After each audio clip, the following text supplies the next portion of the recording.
Hey, what's up, you guys? It's your VFit coach. It's been a while since I've done a video, so I'm going to try and kill two birds with one stone. In this one, I'm going to talk about my weightlifting journey back into weightlifting. Also, a little bit about how I changed my program because personal training is changing basically because of AI and all these advancements in technology. So we have to I had to rearrange and rethink my whole entire personal training program. I'm going to be discussing that as well. So check out this video. It's very informative. And remember, if you haven't subscribed, subscribe to VFit Coach on YouTube.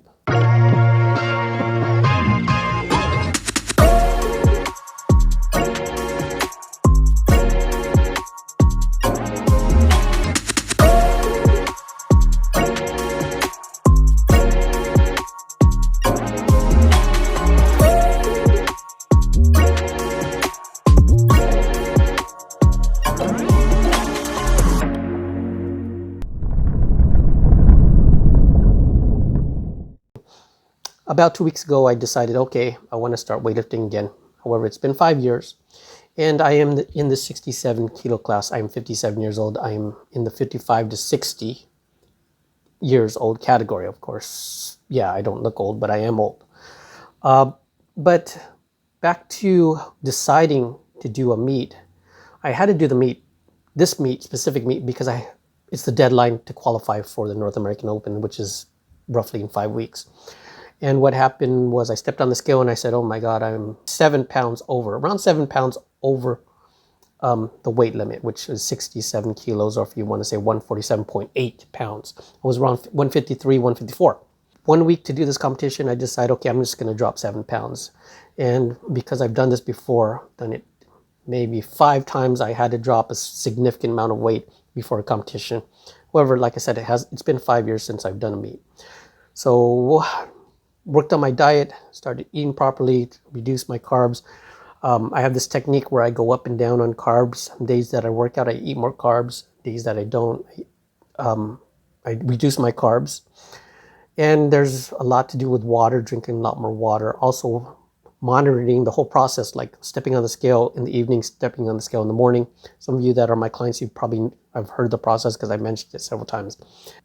When it got closer to the competition, the day before the meet, which was a Friday, I was still 2 pounds over. So that evening, I put on my hoodie, got on my treadmill, walked about 45 minutes, and I really sweated. I was able to get off like 1.5 pounds just from sweat. So I stepped on the scale and it was under 67 kilos. So I made my weight that evening. However, what's tough is I had a 2-hour drive in the morning, woke up at 5 a.m., drove 2 hours all the way to Sacramento, totally dry, no water, low carbs, nothing to eat. So once I got there, got to the venue, weigh-in was around 8:30, stepped on the scale, and yes, 66.6. Remember, 67 was my cutoff, and I made the weight. However, I was so dry, and I had to start lifting within 2 hours. So this is different from boxing. You know, boxers, they could sweat the night before because they usually get weighed the night before, and they have all this time to replenish their electrolytes and their water and prevent dehydration. This is different with weightlifting. Most weightlifting meets, especially local ones, you only have about 2 hours. You weigh in 2 hours, pretty much you're going to start lifting. So I started lifting, hit my snatches on my first and second attempt. Third one, I didn't get it, but I did pretty good on my snatches. Got to an hour later, I started warming up for my clean and jerks, and something didn't feel right. Felt like I was stiffening up. So even though I got some Gatorade, I got some salt in my system, I tried to replenish my electrolytes. It wasn't enough because fingers were cramping, my calves were cramping, and I was stretching. I was trying to prevent cramping before my lift. So I called my name. I got to my platform, getting ready to do my clean and jerk. Pop. I felt the pop in my shoulder. And it was the bicep that actually popped, the bicep tendon. And I stood there and I realized, should I scratch? Should I just drop the weight from here? But I went along and I hit my jerk and I was able to do a good lift. and that lift qualified me for the American Open. I did have 2 lifts that I could have done after that, but I scratched. I said something doesn't feel right, I'm going to scratch my next 2 lifts. But it was good enough to qualify for the American Open. Unfortunately, you can see a little bit of bruising, but you see there's a Popeye effect a little bit. It's not as bad, but you see how it pops out. And you can see the other side does not pop as much.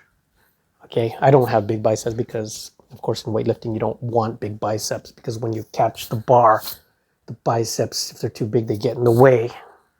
Okay.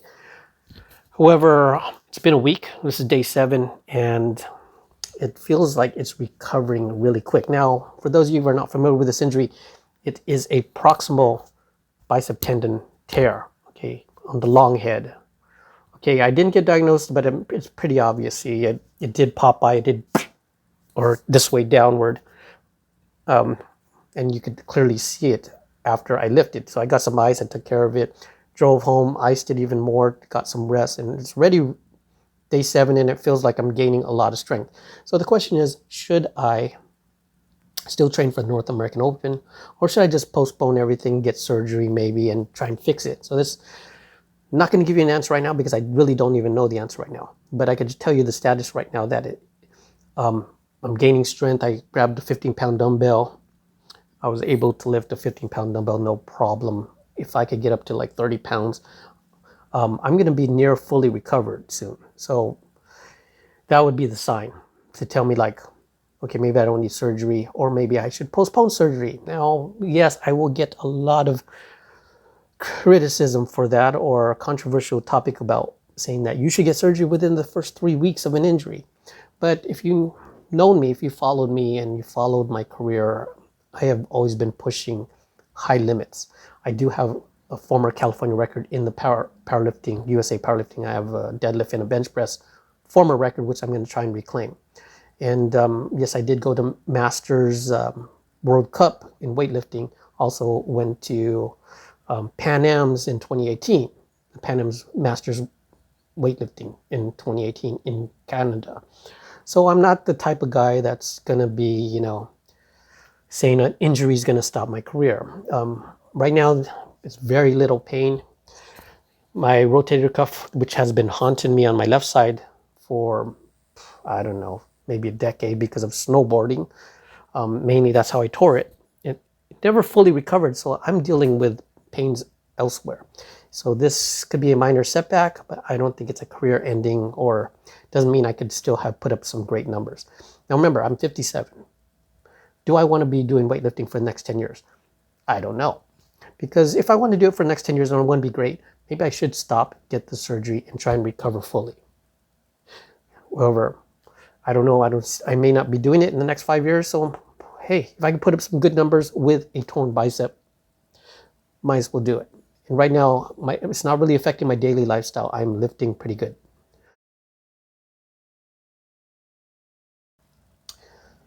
Okay, so we talked about my journey back into weightlifting, and I'll probably give you another status update in about 2 weeks, see how it's going and what decision I made, if I'm going to postpone and maybe get the surgery, or try and squeak through this year and then rest it and then decide then. But let's talk about my new program, how I'm rearranging my program based on these latest advancements in technology. Meaning, yes, AI is an issue. One of the biggest things that is kind of like the elephant in the room, a lot of people aren't talking about it, is how fitness information is so available, so abundant. It's ridiculously insane, actually. So, for example, you have ChatGPT-4, but you also have Google Gemini Pro. And I use both. I use Gemini Pro more. But some of the questions, for example, you could get specific, like, okay, how do I train my glutes based on only the 3 best exercises? Or how do I change my inner thigh to alleviate pain in my sacroiliac? So something really detailed. And you can get some pretty good answers from these chatbots, which brings up the whole idea why I'm refocusing my program. And my program is to provide information. My new strategy is to provide information that is not published.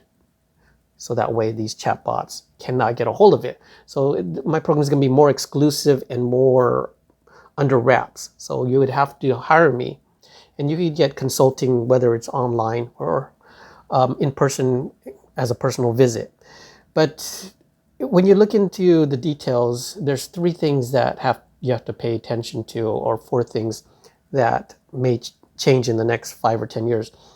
Personal trainers like me, you have to decide, do you want to be a fitness motivator and be less on the information side? Because the information is going to be out there. There's going to be information more than the average personal trainer could think of. Like, you could go to school forever and the information is going to be online.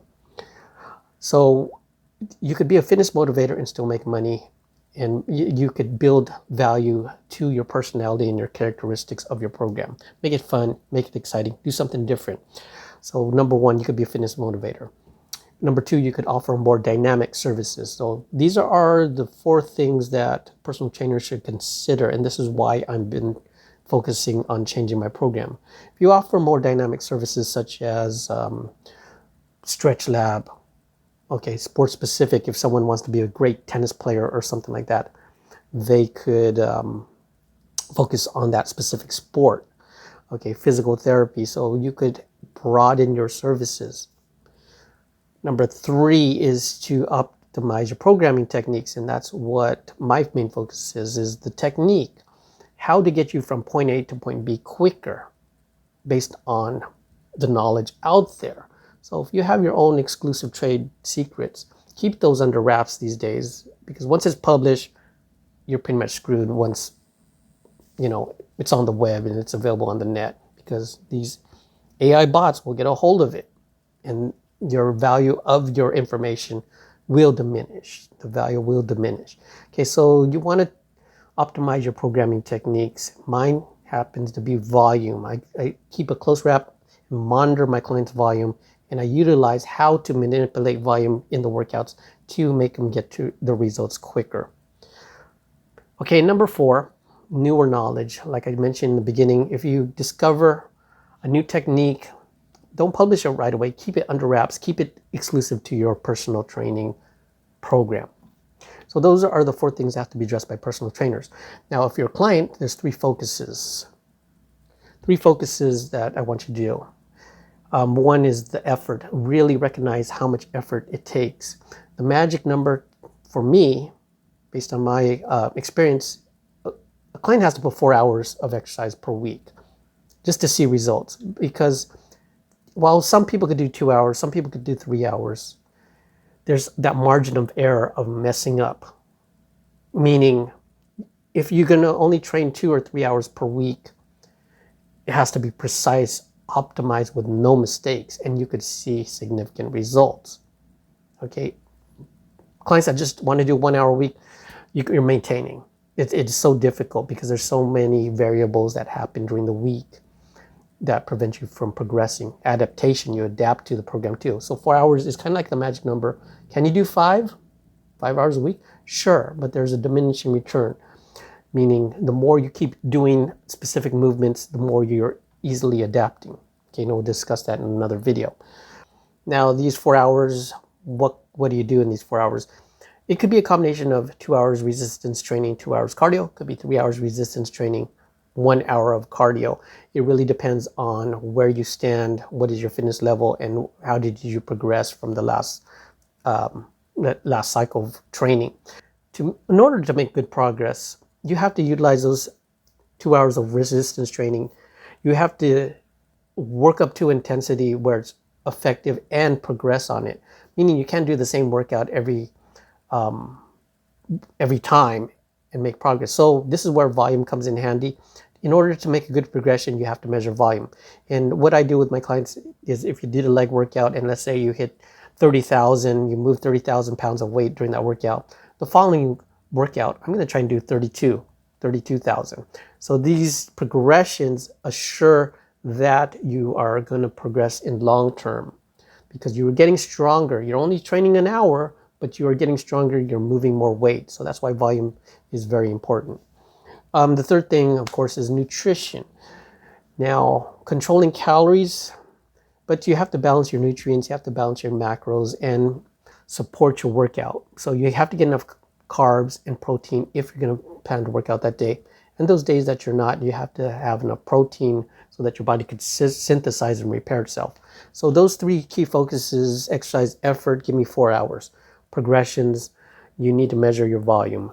Nutrition, try and eat to support your workout. That's about it.